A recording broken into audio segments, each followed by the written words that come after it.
Hello friends, आज के class में हम लोग देखने वाले हैं टेट्राहेड्रल कॉम्प्लेक्स। इसे सीएफसी के बारे में डिटेल में पढ़ेंगे फ्रेंड्स। तो मेरा वीडियो पसंद आता होगा तो आप अपनी फ्रेंड सर्कल में शेयर जरूर कर देना। तो आइए स्टार्ट करते हैं आज का क्लास। आज के क्लास में हम लोग देखेंगे सीएफसी फॉर टेट्राहेड्रल कॉम्प्लेक्स का डायग्राम और इसके डिटेल में। तो आइए स्टार्ट करते हैं। Calculation of CFC for tetrahedral complex. Friends, CFC का फुल फॉर्म होता है crystal field splitting energy for tetrahedral complex. Tetrahedral complex में फ्रेंड्स हम लोग क्या देखने वाले हैं, CFC crystal field splitting energy के बारे में हम लोग डिटेल में देखने वाले हैं। टेट्राहेड्रल कॉम्प्लेक्स में स्प्लिटिंग कम होती है, स्पिन कॉम्प्लेक्स फॉर्म करते हैं। तो क्या होता है फ्रेंड्स, यहाँ पर टेट्राहेड्रल कॉम्प्लेक्स होता है, इसमें क्या होता है, स्प्लिटिंग बहुत कम होती है कंपेयर टू ऑक्टाहेड्रल की अपेक्षा। तो हाई स्पिन कॉम्प्लेक्स के केस में पेयरिंग एनर्जी को ऐड नहीं करते। यहाँ पर क्या होता है फ्रेंड्स, हाई स्पिन के कॉम्प्लेक्स के केस में पेयरिंग एनर्जी को हम लोग ऐड नहीं करते हैं। High spin means low spin, ये सब उसमें देखते हैं फ्रेंड्स। जो लिगेंड होता है उसके बिहेवियर के हिसाब से हाई स्पिन और लो स्पिन होता है। जैसे कि स्ट्रॉन्ग जो लिगेंड होता है, तो क्या होता है, स्ट्रॉन्ग लिगेंड में होता है फ्रेंड्स कि उसमें लो स्पिन होता है। लो स्पिन होता है मीन्स नीचे ही रहता है, ऊपर एनर्जी लेवल में उसमें का इलेक्ट्रॉन नहीं जाता है। और हाई स्पिन मीन्स होता है फ्रेंड्स कि वह क्या होता है, हाई स्पिन होता है, वह ऊपर इलेक्ट्रॉन की क्रम है, वो एनर्जी लेवल है, वो ऊपर चले जाता है, तो उसको बोलते हैं लो स्पिन और हाई स्पिन। अब देखते हैं इसका हम लोग डायग्राम के बारे में तुलना करते हैं। यह ट्रांजिशन मेटल कॉम्प्लेक्स में पाया जाता है, क्योंकि इसमें ट्रांजिशन कॉम्प्लेक्स में ही ये पाया जाता है। टेट्राहेड्रल स्ट्रक्चर जो है ऑक्टाहेड्रल, ये ट्रांजिशन मेटल कॉम्प्लेक्स में ही देखा जाता है। तो इसके स्ट्रक्चर को हम लोग देखते हैं कि सीएफसी का स्ट्रक्चर कैसे होता है। इसमें डी जो ऑर्बिटल होता है उसमें 5 ऑर्बिटल होता है, 1 2 3 4 5 ये होता है। इसको हम लोग स्प्लिटिंग कराते हैं। स्प्लिटिंग कराते हैं तो क्या होता है फ्रेंड्स, यहाँ पर जो होता है, ये 2 ऑर्बिटल आता है और 3 ऑर्बिटल ऊपर में रहता है। जबकि ऑक्टाहेड्रल कॉम्प्लेक्स में क्या होता है, ये 2 ऑर्बिटल होता है, ऊपर चले जाता है और 3 ऑर्बिटल नीचे रहता है। तो इस तरह से ये टेट्राहेड्रल कॉम्प्लेक्स में है। तो यहाँ पर इसका एनर्जी जो होता है ये 0.4 टेट्राहेड्रल का ये है डेल्टा टेट्राहेड्रल। अगर ओ रहता तो डेल्टा ऑक्टाहेड्रल होता। वैसे ही ये -0.46 और डेल टी है, ये टेट्राहेड्रल है।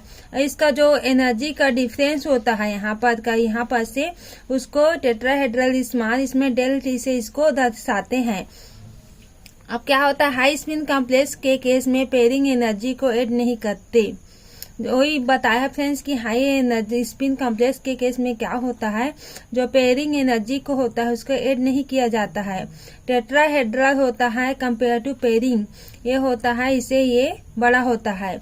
और CFC formula for tetrahedral complex. CFC का फार्मूला देखेंगे टेट्राहेड्रल कॉम्प्लेक्स की तुलना में क्या होता है।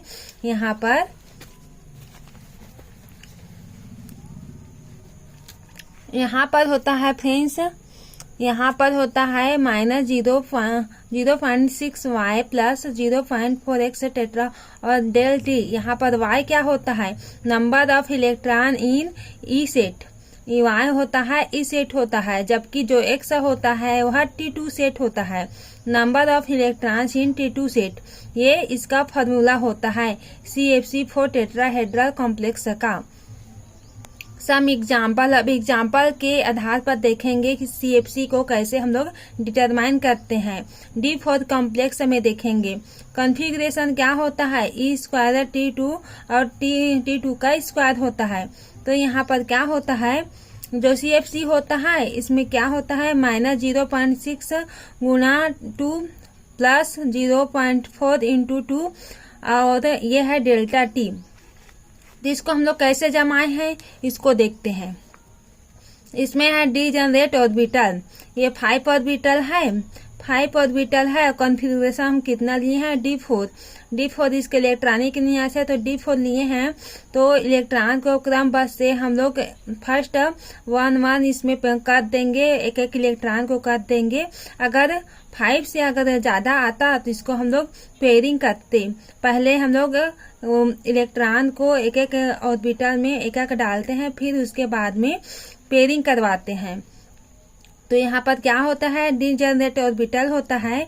तो यहाँ पर जो ई सेट है उसमें पहले जाएगा, फिर उसमें T2 में जाएगा। पहले जो इलेक्ट्रॉन है ई में आएगा, तो इसमें 1 और 2 इलेक्ट्रॉन यहाँ पर से आ गया। और जबकि यहाँ पर ये 2 इलेक्ट्रॉन होता है, ये ऊपर चले जाता है। तो क्या होता है, डेल टी का जो होता है वो स्मॉल होता है। इसका एनर्जी डिफरेंस जो होता है वो एनर्जी डिफरेंस स्मॉल होने के कारण इसका जो इलेक्ट्रॉन है वो ऊपर चले जाता है। तो डेल टी होता है पेयरिंग एनर्जी के ये बड़ा होता है। डेल टी होता है वो कंपेयर टू पेयरिंग एनर्जी ज्यादा होता है इससे। अब देखते हैं इसमें, इसी को हम लोग लिए हैं यहाँ पर फॉर्मूला में रखे हैं। फॉर्मूला क्या था हम लोगों का, ये था फॉर्मूला में हम लोग रखे हैं। तो -0.6 इंटू 2 किस में क्या आया है, 2 यहाँ पर क्या आया है। यहाँ पर ई को अगर रखेंगे, यहाँ पर ई है तो ई का मान कितना है, 2 है। और 0.4 इंटू 2 किस में क्या है, इसमें T2 को रखे हैं तो इसमें 2 आया है।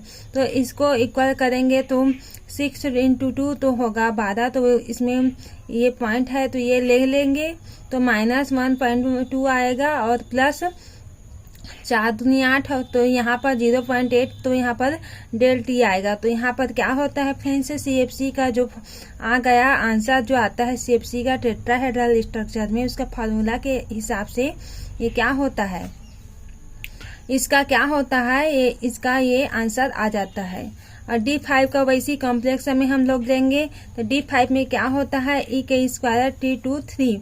तो मतलब E में हम लोग क्या भरेंगे, 2 इलेक्ट्रॉन भरेंगे, जबकि T2 में क्या भरेंगे, 3 इलेक्ट्रॉन को भरेंगे। तो होता है ये, इसको हम लोग अब देखते हैं डिटेल में।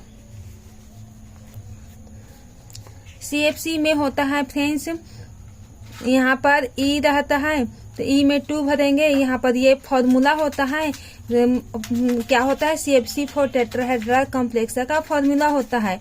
तो यहाँ पर -0.6 इंटू 2, क्योंकि यहाँ पर का ये फॉर्मूला के हिसाब से यहाँ पर E रहता है और यहाँ पर T रहता है। तो T रहता है तो E के जगह में हम लोग 2 रखे हैं और E के जगह में हम लोग T के जगह में हम लोग 3 रखे हैं। यह है डेल टी टेट्राहेड्रल स्ट्रक्चर को दर्शाता है। तो यहाँ पर 6 इंटू 2 इक्वल टू 12, तो यहाँ -1.2 आ गया और ये प्लस, और ये है 4 इंटू 3 आया तो इसमें ये पॉइंट है तो 1.2 यहाँ पर टेट्राहेड्रल का ये आंसर आ गया पूरा अच्छे से। तो यहाँ पर -a=0 हो जाता है। तो यहाँ पर क्या होता है, डायग्राम में इसको देखेंगे हम लोग। डायग्राम में क्या आता है, इसमें डायग्राम में देखते हैं तो यहाँ पर आता है पहले 5 और इलेक्ट्रॉन लेते हैं पूरे ऑर्बिटल में। यहाँ पर 5 इलेक्ट्रॉन पूरा इक्वल टू इसमें भरा जाता है। फिर यहाँ पर ई में 2 इलेक्ट्रॉन फिल हो जाता है और जबकि इसका एनर्जी होता है ये कम होता है यहाँ पर, तो स्प्लिट का यहाँ पर के चले जाता है इलेक्ट्रॉन जो है। तो यहाँ पर 3 इलेक्ट्रॉन यहाँ पर आ जाता है। इस तरह से इसका स्ट्रक्चर ये टेट्राहेड्रल का बन जाता है। ठीक उसी प्रकार D7 का भी होता है फ्रेंड्स। D7 में क्या होता है, E4 T2 3, यहाँ पर E में 4 लेते हैं, 4 इलेक्ट्रॉन लेते हैं, T2 में क्या लेते हैं, 3 इलेक्ट्रॉन लेते हैं। तो इसको हम लोग फॉर्मूला के हिसाब से क्रमबद्ध तरीके से इस तरह से हम लोग जमा लेते हैं। जमाते हैं तो 6 इंटू 4 कितना आता है, 2.4 यहाँ पर आ जाता है। प्लस होता है 0.4 इंटू 3, तो यह डेल टी का क्या होता है, यहाँ पर 1.2 आ जाता है। ये टेट्राहेड्रल का होता है। तो यहाँ पर जो इक्वल होता है तो हम लोग का आंसर -1.2 टेट्राहेड्रल का जो होता है वो आ जाता है। और इस तरह से इसको हम लोग डायग्राम में जमाएंगे तो क्या होता है 4 और 3 को है 7। तो 7 इलेक्ट्रॉन कैसे भरेंगे, यहाँ पर 5 ऑर्बिटल है तो 5 ऑर्बिटल में पहले एक इलेक्ट्रॉन भरा जाता है, फिर उसका पेयर किया जाता है। तो यहाँ पर 7 इलेक्ट्रॉन भर लिए हैं इसमें। तो यहाँ पर क्या होता है फ्रेंड्स, यहाँ पर 4 इलेक्ट्रॉन आ जाता है यहाँ पर, और 4 इलेक्ट्रॉन पूरे फुल्ली तरीके से फिल हो जाता है। तो इसमें आगे का जो ऑर्बिटल है उसमें 3 इलेक्ट्रॉन को भर देते हैं।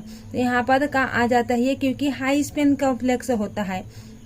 हाई स्पिन कॉम्प्लेक्स में पहले पूरे ऑर्बिटल को यहाँ पर से भरा जाता है, फिर इसमें जाता है जो इलेक्ट्रॉन होता है। जबकि लो स्पिन में पहले एक इलेक्ट्रॉन भरेगा फिर दूसरे में चले जाएगा, जबकि हाई स्पिन में होता है पूरे कंपेयर हो जाता है, फिर इसमें जाता है, पेयरिंग हो जाता है इसमें पूरी तरह से, फिर इस ऑर्बिटल में जाता है। तो इस तरह से आज का क्लास हम लोग यहीं से एंड करते हैं फ्रेंड्स।